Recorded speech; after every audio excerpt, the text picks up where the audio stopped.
l'invité, votre rendez-vous politique du Salon international de l'agriculture. Nous sommes en direct sur la page Facebook d'Emerger et également sur celle de sur la chaîne YouTube de Power Boost. Pour cette dernière, nous recevons George Kuzmanovic. Bonjour. Merci d'avoir accepté notre invitation. Vous êtes le président du parti République Souveraine. Merci à vous d'être venu. Et vous êtes également candidat pour l'élection présidentielle. Avec vous, nous allons revenir sur la guerre en Ukraine. Les combats continuent depuis maintenant 11 jours et plus d'1,5 million d'Ukrainiens ont déjà quitté le pays. Nous vous demanderons quel rôle doit avoir la France dans ce conflit. Atteindre les 500 parrainages sera très dur pour vous. Vous nous direz dans un instant si oui ou non vous soutiendrez un des candidats potentiels à la course à l'Elysée. Et enfin, pour ce dernier jour du Salon international de l'agriculture, nous reviendrons avec vous sur ce qui doit être fait pour aider ce secteur qui est une des principales victimes des différentes crises récentes. Chez vous, réagissez à l'émission avec le hashtag 2022 l'invité. C'est parti pour le dernier numéro de 2022 l'invité avec George Kuzmanovic.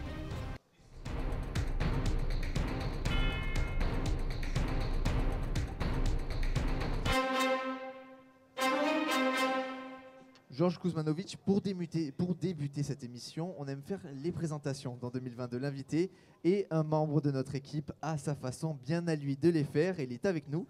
Bonjour Camille Garcette. Votre spécialité, c'est la musique et c'est comme ça que vous allez faire le portrait de notre invité. Alors je teste le micro. Voilà, prenez le bon micro. C'est bon, oui tout à fait, c'est ma spécialité comme vous l'avez dit, donc on peut y aller quand vous voulez. Eh bien, je propose qu'on y aille. Est-ce qu'on peut y aller? Voilà, c'est en musique, c'est un peu particulier.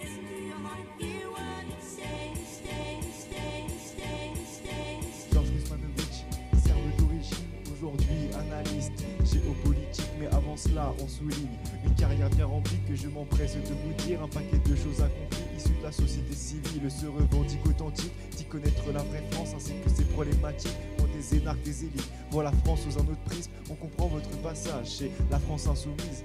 Parcours le monde dans le cadre humanitaire pour faire des missions qui forgent le caractère. D'une vision étriquée, il est resté réfractaire. Il a même une petite carrière en tant que militaire. Des missions extérieures, vous connaissez bien le terrain. Mission en Afghanistan, vous êtes resté serein. À l'inverse, il n'y a pas que le maniement des armes. Vous avez aussi un master en sciences sociales. Plusieurs cordes à son arc pour flécher les énarques. Bien prendre du temps de parole, pas que sur Public Sénat. Depuis quelques années, vous étiez bien plus soft. Manager pour la célèbre marque Ubisoft. Ils n'ont pas digéré votre candidature. Vous êtes alors renvoyé très loin de la structure.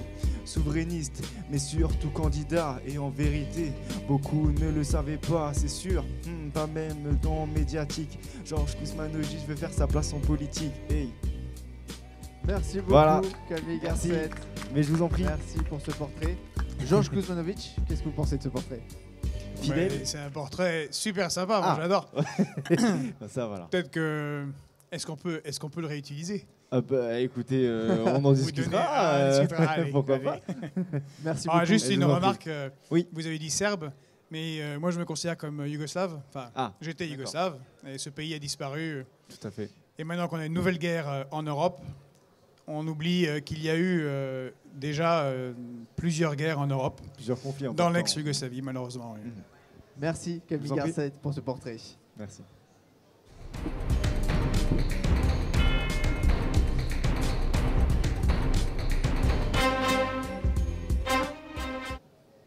La course au parrainage est terminée. 11 candidats s'affrontent à présent pour l'Elysée. George Kuzmanovic, vous avez pour le moment recueilli un total de 46 parrainages, bien loin des 500 requis pour participer à l'élection en tant que candidat. Bonjour Axel Rebaud. Bonjour Raphaël Bardana. Bonjour George Kuzmanovic. 46 parrainages, c'est bien trop peu. Finalement, est-ce que vous et République Souveraine avez vu trop gros? Non, en fait, d'abord, je pense que c'est plutôt un succès, vu que nous avons un mouvement qui est jeune et qui s'est surtout développé pendant la période de Covid.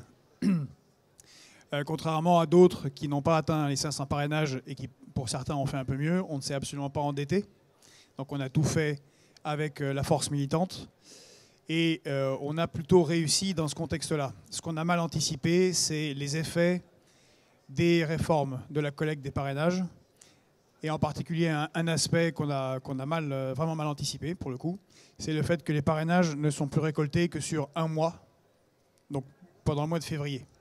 Ce qui fait qu'il faut mobiliser en même temps énormément de forces militantes sur le terrain. C'est une force militante qui vous a manqué, vous n'avez pas assez d'adhérents ou de cadres à la République souveraine, parce que c'est un parti qui date donc de 2019. Oui. Vous dites que c'est quand même une victoire, 46 parrainages, c'est une victoire pour vous? En partant de rien, sans endettement et avec cette nouvelle manière de faire les collectes de parrainage, oui. Et on rentre de cette manière-là dans le paysage politique. Bien sûr, on aurait aimé faire beaucoup mieux, mais s'il y avait eu plus de temps, comme avant pour la collecte des parrainages, on aurait pu mobiliser plus nos forces, mais de manière donc il faut changer selon vous quand même ce système de parrainage. Il y a un problème avec ce système. On voit bien qu'il a un problème grave. On le voit avec les derniers soutiens, tant à M. Mélenchon qu'à M. Zemmour, qu'à Mme Marine Le Pen. Il y a un problème de démocratie avec ce système de parrainage? Il y a un problème net de démocratie, oui. Alors, qu'est-ce qui fait que votre parti et votre nom, Georges Kuzmanović, aujourd'hui, même si depuis 2019 vous êtes indépendant de la France Insoumise, finalement il est assez inconnu en vérité, votre nom et votre visage. Comment ça se fait? Comment est-ce que vous expliquez que vous n'arrivez pas à convaincre, à être reconnu comme ça? En fait, il y a la crise, vous en parlez, mais c'est pas que ça. Non, mais d'abord ça se construit, rien n'apparaît immédiatement. Encore une fois, dans le monde journalistique, médiatique, en particulier de la presse, on est plutôt connu et reconnu. Et ce sont des choses qui se construisent, et je pense que vu ce que nous portons, c'est-à-dire la question de la souveraineté dans tous les domaines, en particulier agricole, mais je pense qu'on en parlera. Tout à fait. On l'a vu avec la crise de la Covid, on le voit avec la guerre en Ukraine, combien cette thématique de retour à la souveraineté dans tous les domaines est importante. Elle le sera de plus en plus, et par rapport à ces questions-là, nous avons un programme qui est particulièrement cohérent et construit et qui percera à l'avenir. Et puis, je vous ferai remarquer que les forces politiques en général sont largement laminées. C'est-à-dire que nous construisons, nous avons maintenant plus de 1000 militants, mais les partis de gauche sont quasiment tous laminés. Les partis de droite, c'est très très difficile pour LR. Je pense qu'il y aura une explosion à l'issue de cette... Justement, on parle de cette explosion, vous dites, on peut même parler d'une atomisation vraiment de la vie politique avec toutes les candidatures de gauche. Une union n'a pas été possible finalement. Il n'y aura pas de bulletin Georges Kuzmanović à mettre dans les urnes le 10 avril prochain. Pour qui, aujourd'hui, vous appelez à voter? Pour le moment, personne. On verra d'abord ce qui va se passer durant les débats, ce qui va être proposé. Mais je crois surtout que la campagne présidentielle est d'ores et déjà terminée. Il y a bien quelqu'un avec qui vous avez des affinités, peut-être dans la gauche, ceux qui restent parmi les 11 derniers candidats en lice. Eh bien, il y a des choses que j'apprécie. C'est toujours chez Jean-Luc Mélenchon, même si nous sommes largement adversaires, c'est la défense de la question sociale qui n'a pas changé. Sa position est la plus intelligente sur la crise en Ukraine, puisqu'il appelle à une conférence internationale sur la paix et la sécurité qui aurait dû être faite depuis l'effondrement de l'URSS, mais qui n'a jamais été faite. Et puis, il y a aussi Fabien Roussel, lui plutôt pour le nucléaire, pour la réindustrialisation, ce qui manque chez Jean-Luc Mélenchon. Donc, à gauche, ça serait plutôt vers cela que je m'orienterais. Clairement, il y a un duo pour lequel votre cœur balance en ce moment, c'est Fabien Roussel et Jean-Luc Mélenchon. Non, je vous ai donné les éléments qui, je pense, sont intéressants. Il y a des éléments, oui, mais vous n'avez pas donné d'éléments avec d'autres. Donc, on peut imaginer que votre cœur balance entre les deux. Il n'y a pas de candidat gaulliste social. Il n'y a pas de gaulliste social, ça c'était vous, mais il y avait clairement une triade que les électeurs avaient identifiée entre les souverainistes de gauche. Vous avez parlé de Fabien Roussel, il y avait également Arnaud Montebourg qui avait rejoint Christiane Taubira. Christiane Taubira finalement a renoncé à la course à l'Elysée. Est-ce que vous êtes en discussion actuellement avec Arnaud Montebourg, avec Fabien Roussel, entre souverainistes de gauche pour potentiellement une union? Non. Non, vous n'avez appelé personne. On verra par la suite. Il y aura sûrement des discussions pour les législatives. Vous dites par la suite, c'est quand même dans très peu de temps. Le premier tour, c'est le 10 avril. Oui, mais encore une fois, je pense que tout est conditionné par la guerre en Ukraine. L'élection présidentielle est déjà sabordée, en fait. Il y aura un vote légitimiste pour Emmanuel Macron, qui était déjà très largement en tête. Et on voit bien qu'on aura du mal à sortir, pendant ces débats, de la question de la guerre en Ukraine. Georges Kuzmanović, pour vous, Emmanuel Macron, il est réélu. C'est déjà fait, c'est plié. Je pense que le contexte international fait que les choses sont relativement pliées. Donc vous dites, c'est pas un peu défaitiste, donc vous n'êtes pas en train de vous dire, bon bah finalement il est déjà réélu avec le contexte, donc on arrête le combat. Non, pas du tout, parce que le combat c'est permet ce qu'on justement dirait. d'aborder des thématiques qui, je pense, seront importantes à l'avenir. Avant la crise en Ukraine, j'avais dit qu'au tournant de l'automne à l'hiver, nous aurions une crise sociale grave. D'abord sur l'énergie et sur l'augmentation du coût de la vie. Donc je pense que ce combat qui est quasi... Sur l'énergie, le coût de la vie, aura lieu à ce moment-là. Ça sera le 4e tour social. Et je vois mal quelle autre proposition que celle que nous avons en République souveraine pourrait faire jour pour protéger tout simplement les Français. Justement, Georges Kuzmanovic, aujourd'hui, on le sait, la campagne présidentielle, elle va se jouer sur la question géopolitique. Axel, je suis désolé, Très on rapidement. n'aura pas le temps de poser cette question. Il faut Très bien. qu'on aborde les autres. Eh bien, merci sujets. Georges Kuzmanovic. Merci à vous. beaucoup, Axel Rebaud.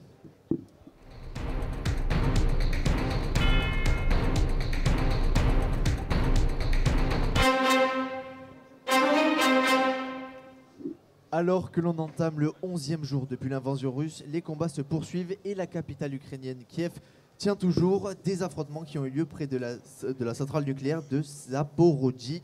Le G7 s'est réuni à ce sujet et a sommé la Russie de mettre fin à ses attaques. Emmanuel Macron s'est lui dit inquiet pour la sécurité nucléaire. Bonjour Mathilde Couvillère-Fleur-Noir. Bonjour Raphaël Bardena, bonjour Georges Kuzmanovic. Les institutions internationales, est-ce qu'elles jouent leur rôle? Lesquels exactement?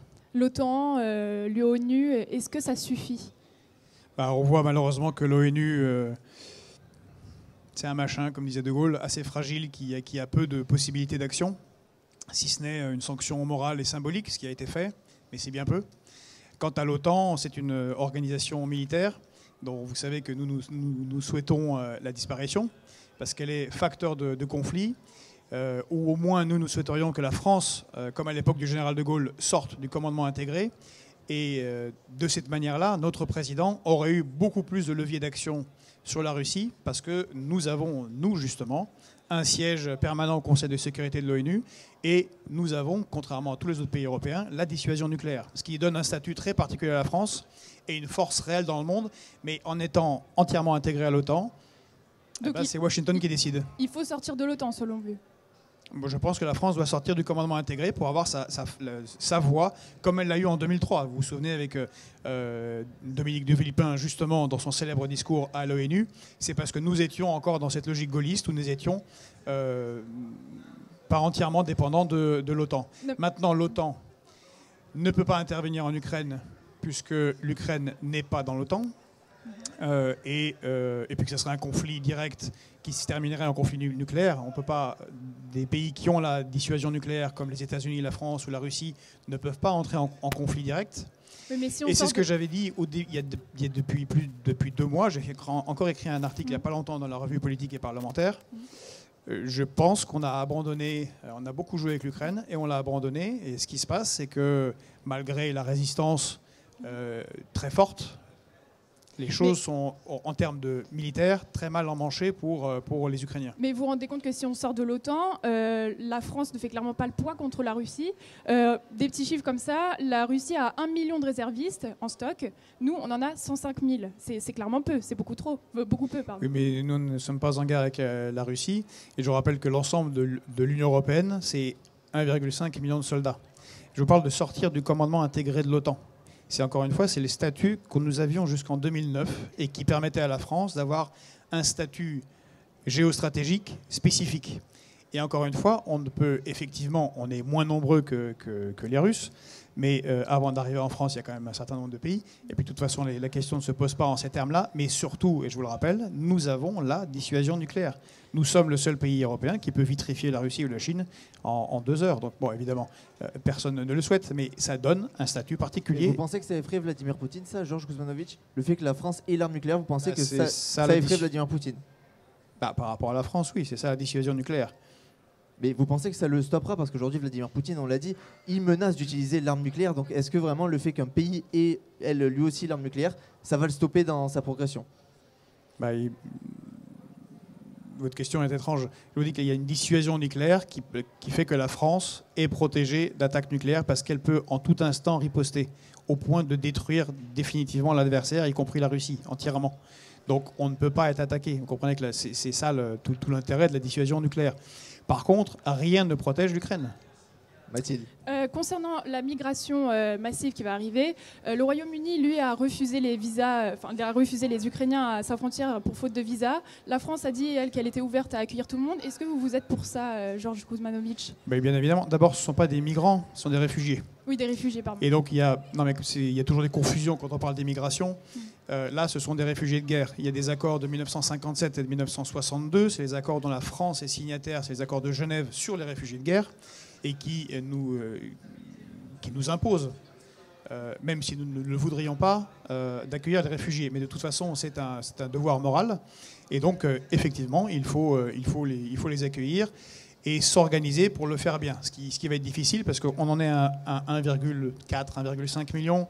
Je pense que rapidement, on sera à 5. Et si il n'y a pas d'accord et de discussion internationale, comme je le pense depuis longtemps, la Russie contrôlera et prendra les 2 tiers de l'Ukraine sur la ligne Kiev-Odessa. Et ça on peut aller jusqu'à 10 millions de réfugiés malheureusement sans aucun problème, ce qui serait le plus grand mouvement de population depuis la Deuxième Guerre mondiale. Merci Mathilde Couvillère-Flournoy.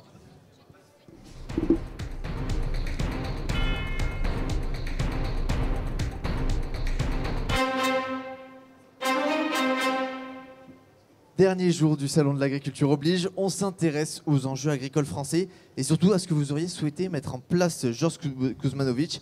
Parmi vos propositions, une véritable politique agricole française. On fait le point avec Manon Blangis. Bonjour Manon. Bonjour Raphaël, bonjour Georges Kuzmanovic. Aujourd'hui, la PAC, la politique agricole commune mise en place par l'Union européenne, elle doit disparaître. En tout cas, elle doit être largement réformée. Comme vous savez, il y a eu le recensement agricole décennal, il n'y a pas très longtemps, qui a montré que nous avons quasi 390 000 exploitations en France, c'est-à-dire moins 100 000 en 10 ans. Exactement. Donc on a une réduction massive du monde agricole et une industrialisation de ce monde agricole, puisque c'est une... Pour vous souhaitez donc une politique agricole nationale. Est-ce qu'il faut dans ce cas-là ne plus avoir celle de l'Union européenne ? Alors, vous avez plusieurs questions dans votre question. Je rappelle que la PAC a beaucoup aidé toute une série d'agricultures en Europe de l'Est, en particulier polonaise, roumaine et hongroise, à sortir du marasme dans lequel elles étaient à la fin de l'URSS et du pacte de Varsovie, qui les ont renforcées et les ont rendues très compétitives par rapport à nos agriculteurs. Donc on a quand même payé pour concurrencer nos agriculteurs qui, eux, pour beaucoup, sont dans une situation très difficile. Après, la politique agricole commune, elle alloue tout de même à la France un budget pour 2023 à 2027 de 66,2 milliards d'euros. On est les premiers bénéficiaires de la PAC, donc on est aussi beaucoup aidés par celle-ci. Oui, enfin, vous savez que nous sommes contributeurs nets au total à l'Union européenne de 11 milliards et que d'ici une dizaine d'années, nous serons contributeurs nets, y compris à la PAC. Et puis surtout, à qui va la PAC? Parce que c'est un chiffre global, mais la PAC va surtout aux gros céréaliers, à ceux qui ont des grosses structures, c'est-à-dire qu'on a une concentration du capital, une concentration des propriétés, mais tout en bas, les exploitants les plus petits reçoivent très peu de la PAC. Et on a actuellement une moyenne quand même de 200 000 euros, 200 à 220 000 euros d'endettement par exploitation. On passe à 400 000 pour les porchers. Donc qu'est-ce qu'il faut faire concrètement ? Et on n'est pas encore dans le feu de la guerre d'Ukraine, parce que la guerre d'Ukraine, c'est une catastrophe. Il y aura forcément un impact sur l'agriculture, sur le prix notamment des matières premières. Mais vous savez pourquoi ? Parce qu'on a industrialisé considérablement l'agriculture, donc elle dépend du pétrole, et indirectement aussi du gaz. Vous avez vu les cours, vous avez vu combien coûte l'essence maintenant. Tout ça nous met en danger même de souveraineté alimentaire. Mais alors qu'est-ce qu'il faut faire concrètement ? Nous sommes pour un retour à la souveraineté alimentaire qui ne passe pas que par une industrie, par une agriculture industrielle. Mais donc ça veut dire quoi ? Des exploitations plus petites, on arrête d'avoir toutes ces machines agricoles. Qu'est-ce que ça veut dire exactement ? Ne pas mettre tous ces œufs dans le même panier. Donc il ne faut pas abandonner les grandes exploitations qui nous permettent d'avoir une force d'exportation. Là en particulier, puisque la Russie est le premier exportateur de blé, l'Ukraine le 5e. et aussi le maïs et les engrais chimiques, tout ça va être très compliqué. Vous avez tout l'arc qui va de la Turquie jusqu'à l'Algérie, qui s'approvisionne beaucoup dans ces pays-là. Donc il va falloir qu'ils réorientent leurs commandes, ou alors qu'ils passent par les systèmes de paiement CIPS chinois ou pays en or, on verra, c'est compliqué. Donc il y a la France et les États-Unis. Donc il faut donc une industrie d'exportation, mais il faut considérablement renforcer les petites exploitations et amener à plus de local. Donc il faut plus d'aide. Il faut plus d'aide pour ces petites exploitations. Oui, il faut plus d'aide pour ces exploitations. Et si elles ne viennent pas de l'Union européenne, l'État peut s'en charger. Donc, et puis il faut travailler sur les prix. Parce qu'on a un autre problème, c'est qu'on a quand même une concentration. Le monde agricole est largement dominé par l'agrobusiness et la grande distribution. Et le prix pour lequel travaillent les agriculteurs n'est pas bon. C'est pour ça qu'il y a autant d'aides. Aujourd'hui, justement, ne sont pas assez bons. Il y a eu 2 lois faites dans ce sens pour revaloriser le métier d'agriculteur, pour redonner un sens et puis surtout avoir un revenu plus juste pour les agriculteurs. C'est la loi Egalim 1 et la loi Egalim 2. Est-ce qu'elles sont suffisantes aujourd'hui, ces lois? Non, mais elles ne sont pas suffisantes, mais c'est un pas en avant. C'est déjà quelque chose. On comprend que le problème est bien là. Donc il faut moins être dépendant du pétrole, avoir plus de petits exploitants, mais qui puissent vivre et qu'ils organisent la vente de leurs produits de manière plus localisée, ce qui sera bon pour d'ailleurs le climat, mais aussi bon pour ce que nous aurons dans nos assiettes. Donc comment on fait concrètement pour revaloriser aussi leur salaire? Mais ça implique du protectionnisme. On ne peut pas avoir une concurrence déloyale de producteurs qui viennent d'Amérique latine, mais bientôt d'Amérique du Nord ou d'ailleurs, avec aucun protectionnisme, et nous avoir des contraintes sociales et écologiques. Donc ça signifie instaurer des clauses miroirs, c'est ça? Avoir les mêmes normes pour tout le monde au niveau de l'Union européenne et au niveau de la France? Exactement, et taxer ceux qui profiteraient de production qui, pour nos agriculteurs, font de la concurrence déloyale. Mais pour en revenir justement à ces lois Egalim, donc elle prévoit notamment de majorer à 10% le seuil de revente à perte, elle rend non négociable le prix de la matière première agricole. Comment on va plus loin? Comment on fait pour qu'il y ait encore plus une rémunération qui puisse être juste pour les agriculteurs? Je pense qu'il faut déconcentrer largement l'agrobusiness. Il faut qu'on ait on a une concentration quand même horizontale et verticale dans de nombreux domaines, en particulier dans l'élevage. Je pense que ça, il faut décloisonner, il faut répartir les revenus, parce qu'une partie, le monde agricole est riche, hein, mais sauf que les revenus sont mal répartis, un peu comme dans d'autres domaines. Et encore une fois, c'est au niveau international qu'il faut mettre en place des systèmes protectionnistes qui n'existent pas. Pour le moment, c'est Alors, quel système, par exemple?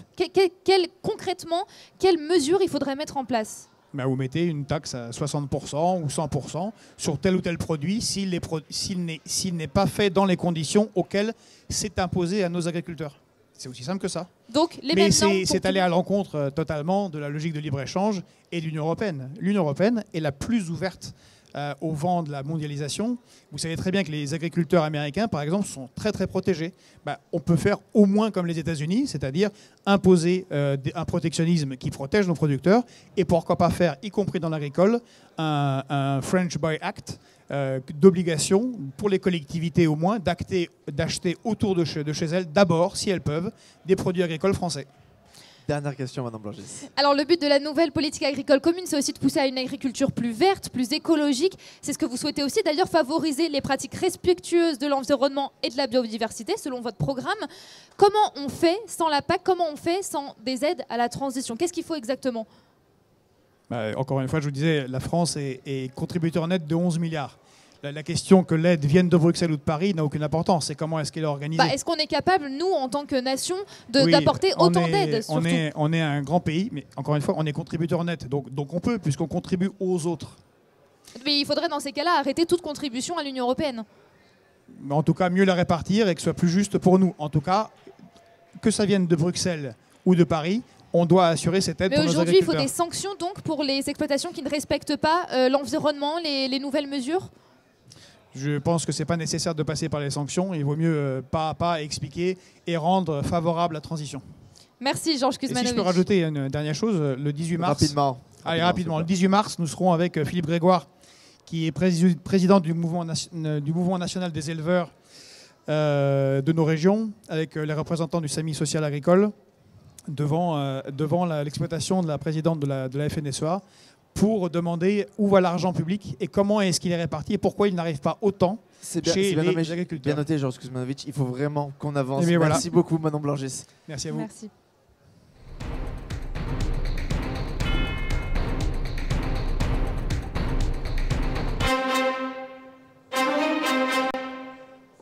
C'est la fin de ce dernier numéro de 2022, l'invité. Merci d'avoir été avec nous, Georges Kuzmanovic. Je rappelle que vous êtes le président du parti République Souveraine et candidat pour l'élection présidentielle. Merci chez vous de nous avoir suivis tout au long de ce 58e Salon international de l'agriculture. Vous restez avec nous. Dans un instant, c'est À travers champs, présenté par Alban Gamay de Saint-Germain sur MRG.